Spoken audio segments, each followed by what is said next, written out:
tentang rencana pembelajaran semester, terutama di keperawatan medikal bedah. Di keperawatan medikal bedah ini adalah penempatan di semester 3, beban SKS 3 SKS dengan bobot 2 teori dan 1 praktika. Mata kuliah ini wajib bagi mahasiswa diplomatika keperawatan. Kemudian teknik pengajaran yang akan saya terapkan di KMB 1 ini adalah di KIE, yaitu yang pertama delivery. Saat penyampaian materi saya menggunakan metode ceramah, diskusi, demonstrasi, dan juga role-play. Metode menggunakan luring atau berbaring, menggunakan LMS dan juga WA group untuk komunikasi dengan mahasiswa saat ada informasi terkait dengan pembelajaran KMB 1. Kemudian media pembelajaran berupa PowerPoint yang menarik, kemudian video tutorial dan juga alat-alat keperawatan dan media edukasi keperawatan lainnya. Kemudian yang poin yang kedua adalah saya interaction. Di sini saya melakukan diskusi, kemudian studi kasus, kemudian tugas kelompok dan juga praktikum di laboratorium terkait dengan keperawatan yang terdapat di KMB 1. Kemudian yang ketiga yaitu interaksi. Yang ketiga adalah asesmen. Pada teknik asesmen ini saya akan memberikan tugas individu, kemudian tugas kelompok dan juga latihan-latihan kuis yang dapat mengukur pemahaman mahasiswa. Selanjutnya saya akan menyampaikan terkait dengan deskripsi mata kuliah di KMB 1. Untuk mata kuliah ini menguraikan tentang konsep dan perspektif keperawatan medikal bedah, peran perawat medikal bedah, mengenal program pemerintah dalam penanggulangan penyakit tropis, penyakit HIV, serta penanggulangan penyakit endemik. Selain itu juga mata kuliah ini membahas tentang masalah kesehatan yang lazim terjadi pada usia dewasa, baik yang bersifat akut maupun kronis, yang meliputi gangguan fungsi tubuh dengan berbagai penyebab patologis. Capaian pembelajaran lulusan CPL untuk KMB 1 ini adalah CPL 2, CPL 3 dan juga CPL 5. Nah, untuk CPMK-nya untuk KMB 1 ini yang pertama adalah mampu memahami konsep perspektif perawatan medikal bedah, kemudian mampu memahami peran perawat medikal bedah dalam kebijakan pelayanan kesehatan baik nasional dan internasional, mampu menguasai konsep asuhan perawatan pada pasien dengan penyakit tropis, mampu menguasai konsep asuhan perawatan pada pasien dengan penyakit endemis, HIV/AIDS, dan juga mampu memahami pengelolaan pasien dengan gangguan oksigenasi pada sistem pernapasan, kardiovaskuler, kemudian gangguan kebutuhan cairan pada sistem perkemihan dan metabolik endokrin, dan juga kebutuhan nutrisi pada sistem pencernaan dan metabolik. Kemudian metode penilaian yaitu yang diterapkan di Ampera Mausa, yaitu melalui yang pertama ujian tengah semester yaitu 30%, kemudian melalui ujian akhir semester 30%, harian itu meliputi 4 komponen yaitu sikap, hadiran, kompetisi PMK itu dinilai 20% dan penugasan 20%. Untuk sumber pustaka yang digunakan dalam kegiatan pembelajaran di perawatan medikal bedah ini yaitu salah satunya saya menggunakan referensi buku yang saya buat bersama dengan teman-teman kesehatan keperawatan yang berjudul Keperawatan Gastrointestinal, Teori dan Praktek Keperawatan. Di dalamnya ada membahas tentang penyakit yang ada di sistem pencernaan. Mungkin itu yang bisa saya sampaikan. Terima kasih. Assalamualaikum warahmatullahi wabarakatuh. Assalamualaikum warahmatullahi wabarakatuh. Waalaikumsalam warahmatullahi wabarakatuh. Saya lanjutkan ya. Jadi untuk hari ini masuk materi ke-5. Yang kemarin kita membahas tentang apa? Gastroenteritis ya. Gastroenteritis. Mungkin ada yang masih ingat yang saya sampaikan kemarin?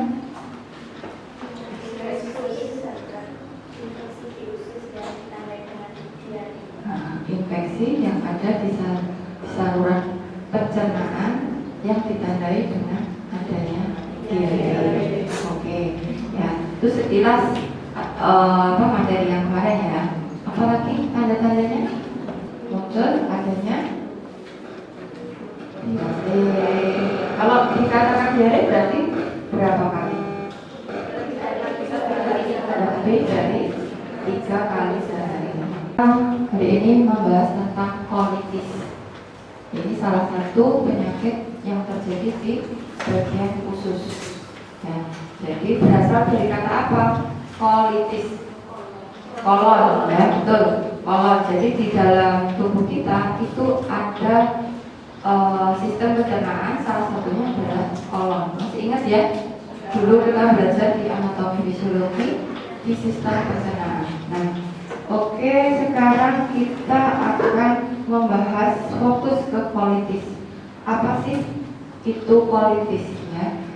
Jadi kolitis itu adalah berasal dari kata kolon, yaitu usus besar ya. Dan itis itu adalah peradangan. Jadi peradangan yang terjadi di usus besar.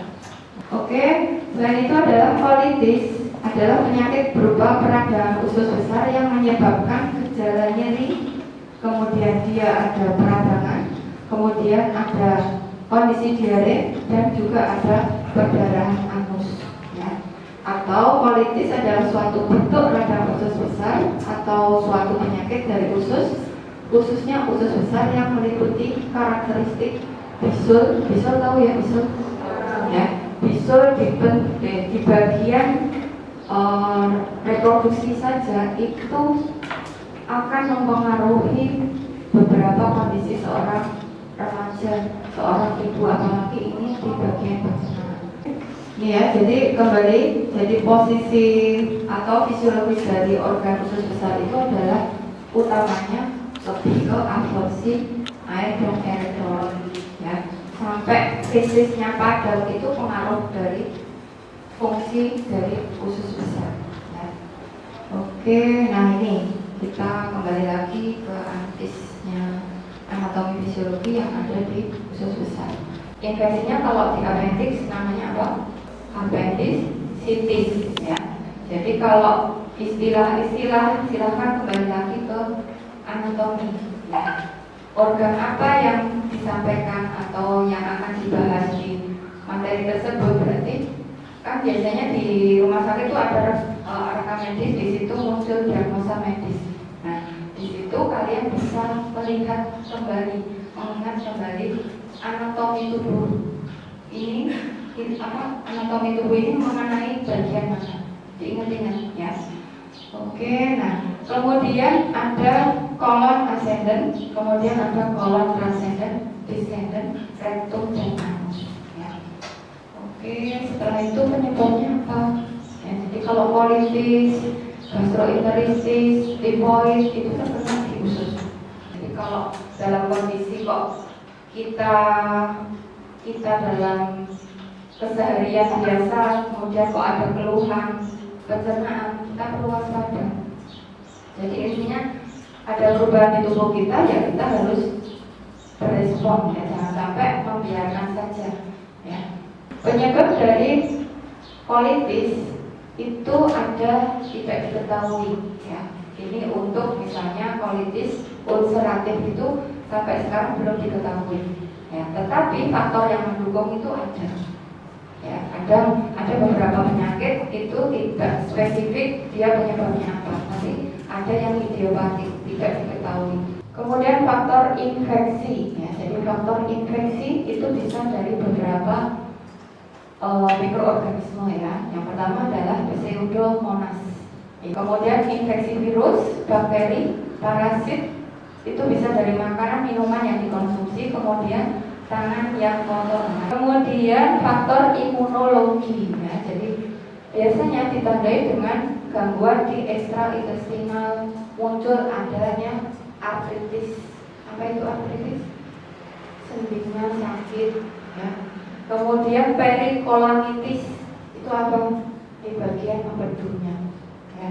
Jadi di situ di pencernaan itu banyak sekali organnya ya. Kemudian faktor psikologis ya, stres psikologis mayor, ada kehilangan seseorang anggota keluarga yang sangat disayangi. Nah, itu yang kadang menjadi penyebab seseorang itu bisa aja sebenarnya prosesnya panjang sampai dia terjadi kolitis.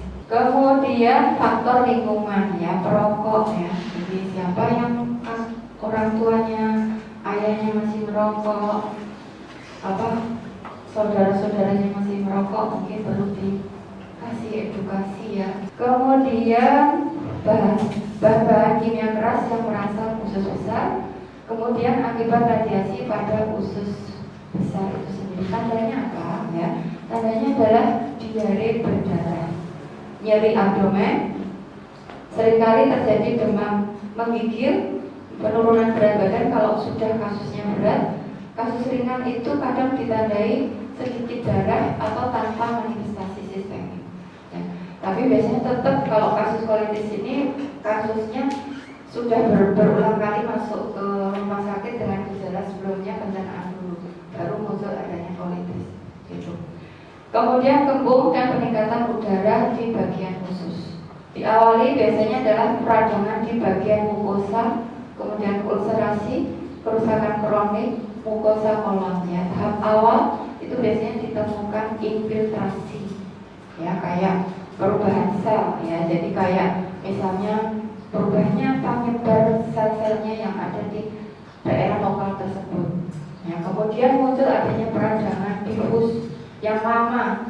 Difus itu lebih ke arah infeksinya lama ya. Kemudian sampai ke neurolitik ya, lebih ke saraf, dia sampai ke saraf ya.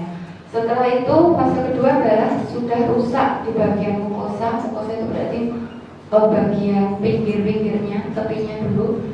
Kemudian lama-kelamaan dia akan mengalami ulkus. Ulkusnya adalah lebih ke arah terbuka, luka terbuka di bagian usus tersebut ya. Kemudian dia akan mengalami remisi penyakit aktif. Kemudian ulkus itu terisi jaringan granulasi. Kemudian terjadi fibrosis submukosa ya. Itu berarti terjadi pengerasan di bagian usus itu keras ya, numpuk ya, kayak misalnya numpuk lemak dan sebagainya ya. Kalau ada masalah di usus itu biasanya ditandai dengan beberapa masalah mual, muntah, diare gitu. Oke, kemudian nih ya, jadi kolitis yang mengenai kolon tetapi sebatas mukosa dan submukosa itu kecuali pada keadaan parah ya. Jadi berawal dari rektum kemudian meluas ke percontinuitatum ya. Jadi kalau dalam kondisi seseorang mengalami kolitis biasanya ada yang parah, ada yang masih ringan. Kalau yang parah itu ya harus dilakukan beberapa penata laksanaan yang nanti akan saya sampaikan. Tapi kalau dalam kondisi misalnya kok dia masih ringan itu bisa dilakukan pengobatan. Oke, nah ini organnya kita ya. Jadi ini usus besar kita. Usus kita itu ada tadi ya, appendix, sekum ya, sekum itu yang nempel dengan appendix. Nih ya, kolon ascendent, kemudian kolon transcendent, ada descendant, kemudian ada sigmoid, rectum, baru anus. Yang terjadi adalah mulai dari descendant sampai ke anus. Ya, jadi paling bawah. Jadi saat kita mau melakukan suatu pengkajian itu tetap harus menggunakan pemeriksaan pemeriksaan rutin ya. Habis darah apa? Habis. Kalau darah kok nggak membantu, berarti pemeriksaan yang lain seperti itu. Oke, kondisi usus normal ya. Tetapi dalam kondisi kalau ada infeksi berarti adalah mulai dari descendant sampai ke rectum. Nah ini kondisi kolon sehat. Ya, kalau yang sebelah adalah mengalami ulceratif. Apa tadi?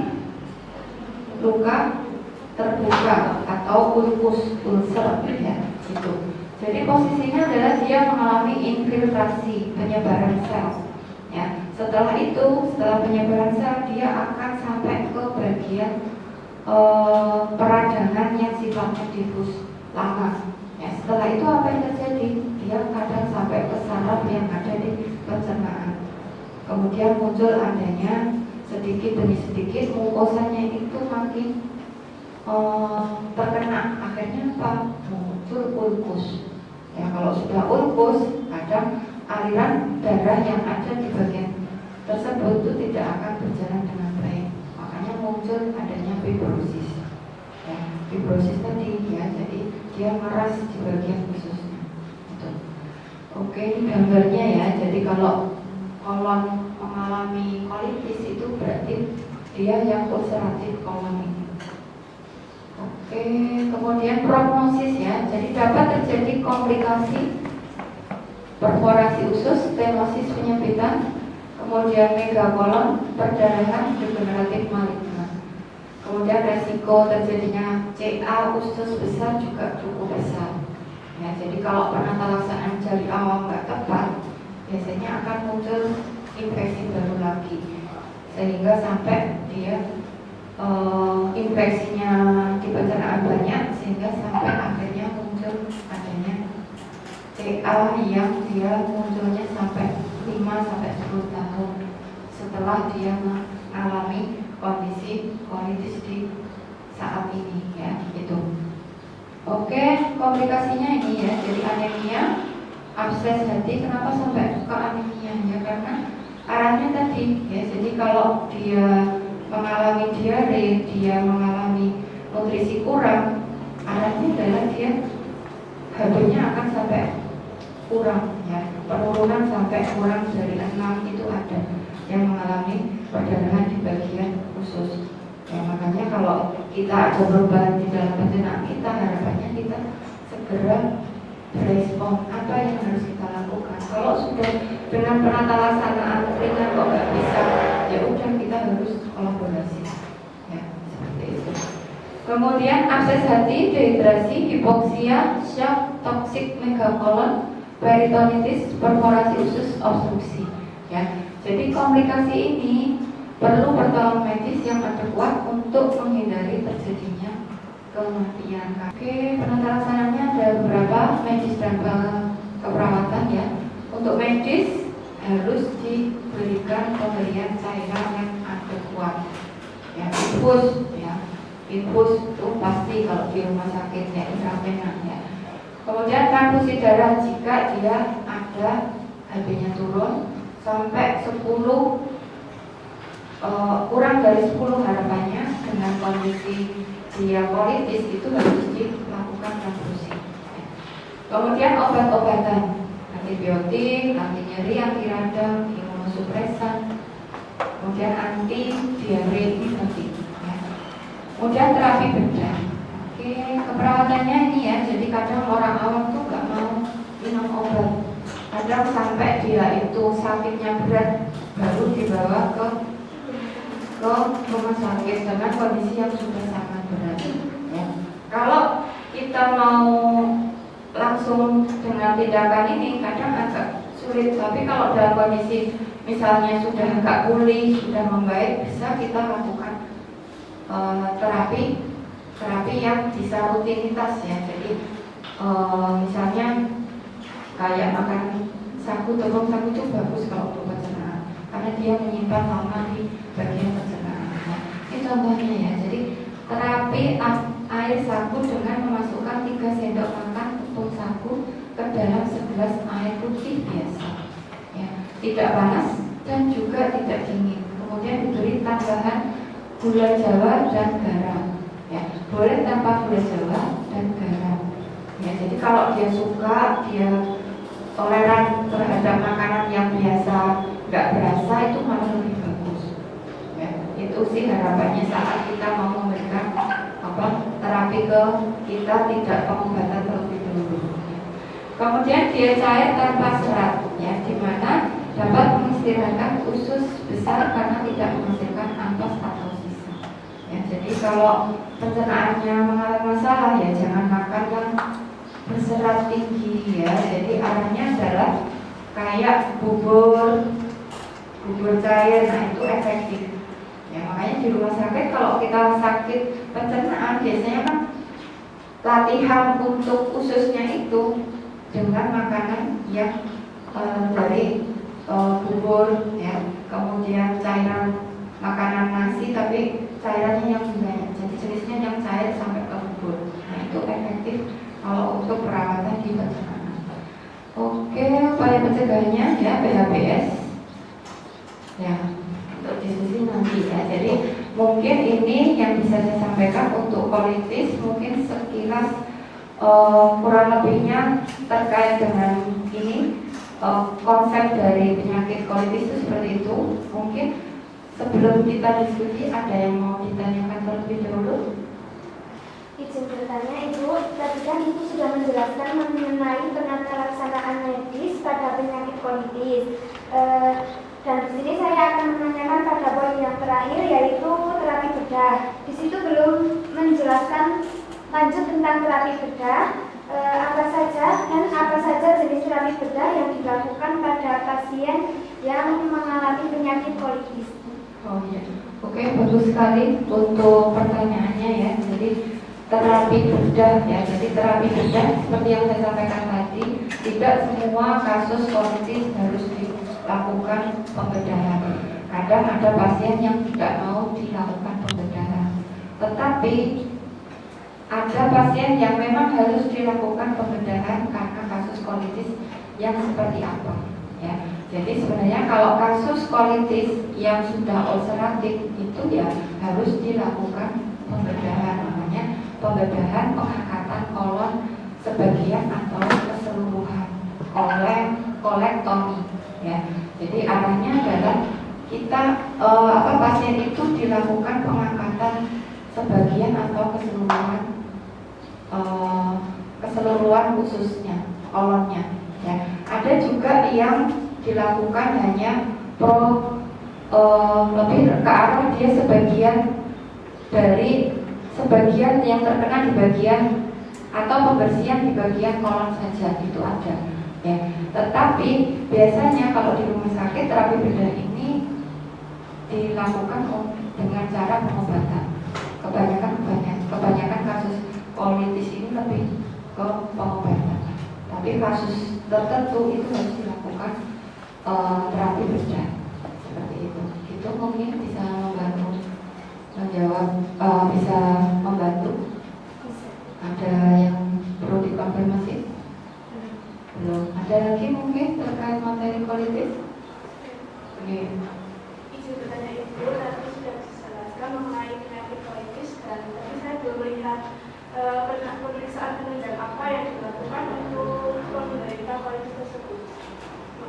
Jadi kolonoskopi itu adalah lebih ke dia melihat kolonnya seberapa parahnya ya. Jadi kolonoskopi seberapa parahnya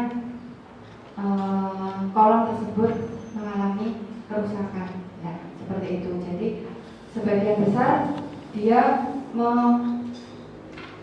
pemeriksaan penunjangnya adalah seperti itu ya. Jadi melihat langsung kondisi kolon dan mengambil sampel jaringan sehingga dia bisa untuk membantu. Jadi kalau biopsi itu kan harus diambil sampel dari ususnya, apakah ini jinak atau ganas, seperti itu.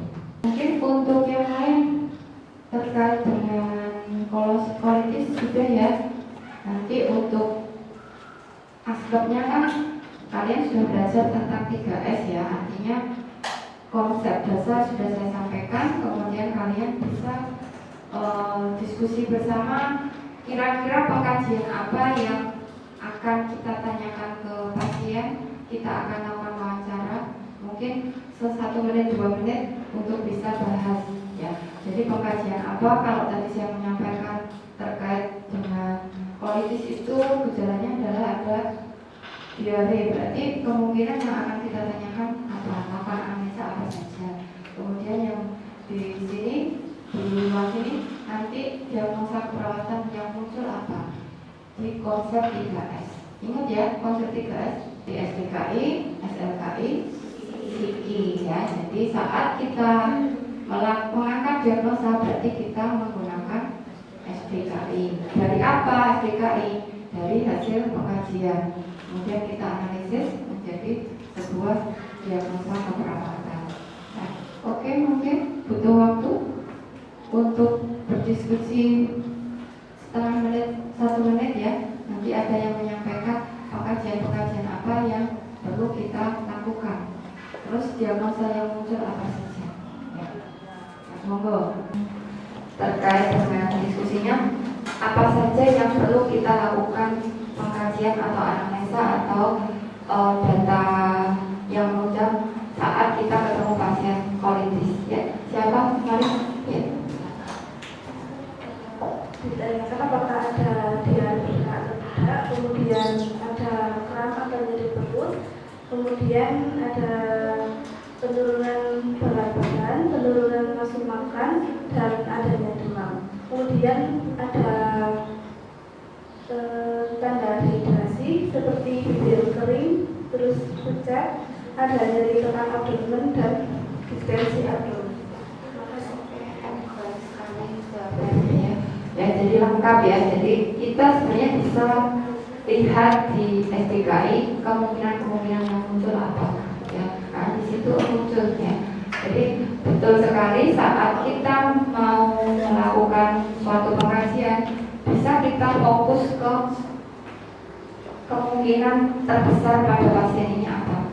Ya, karena kadang kan pasien itu komplikasi banyak, tapi fokus pada pasien itu apa? Ya, ini ke kolitis ya, berarti apakah ada penurunan berat badan, apakah ada penurunan nafsu makan dulu sehingga sampai terjadi penurunan berat badan. Betul, pasien ada kram, kemudian ada kondisi-kondisi tertentu yang sebelumnya nggak ada, kemudian ada. Ya. Oke, selanjutnya tadi sudah menyampaikan ya Mbak Aski terkait dengan pengkajian fokus pada kasus kolitis. Sekarang kira-kira apa masalah keperawatan yang muncul pada pasien kolitis? Mungkin yang kelompok sini perwakilan siapa? Ya, silakan Mbak Aski. Diagnosa yang akan muncul pada pasien kolitis yaitu pertama defisit nutrisi, yang kedua yaitu hipovolemia atau kekurangan cairan, yang ketiga nyeri akut, dan yang keempat intoleransi aktivitas karena ketidakcukupan energi. Terima kasih Mbak Ani. Ya, betul ya. Jadi pada kasus kolitis, masalah yang muncul biasanya adalah di bagian pencernaan ya, defisit nutrisi utama. Ya, karena apa? Tadi Mbak Aski sudah menyampaikan datanya ada kram, kemudian ada penurunan berat badan, ya kan? Di SDKI ada tanda-tanda mayor, gejala mayor minor yang muncul di pasien dengan kondisi tertentu. Kalau di pencernaan apa? Misalnya, kok ada berat badan menurun, berarti kita bisa angkat diagnosa keperawatan yaitu defisit nutrisi. Kemudian kenapa muncul adanya kemungkinan hipovolemia? Ya, karena tadi pada kasus kolitis itu kemungkinan besar ada perdarahan. Ya, kalau sudah ada perdarahan, ya tentunya kewaspadaan kita tandanya apa? Cukur kulitnya bagaimana? Konjungtivalnya bagaimana? Nah, itu yang perlu kita waspadai ya, sehingga kita bisa mengangkat diagnosa hipovolemia adalah dari data-data tersebut. Ya, itu saja. Terima kasih. Assalamualaikum warahmatullahi wabarakatuh.